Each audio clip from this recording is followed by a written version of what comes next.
I think that there was back, maybe a decade ago when self-publishing was something that was less well known, and now that it's become almost, mainstream really, and there's great words for it, indie authors, just like there's indie film and indie musicians. It has a nice cachet to it.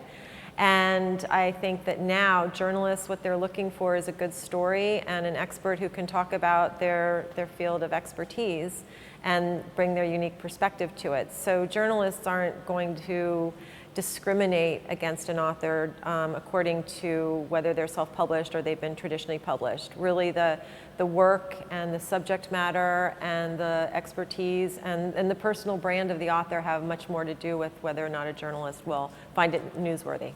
Take what is most newsworthy, whether it's fiction or nonfiction, and amplify it as much as you can across all the media channels and platforms that you can. So if you have a really good hook, then you want to reach out to the media that would be interested in covering it, and then make sure that you leverage that by posting it across the social media platforms where you have a presence.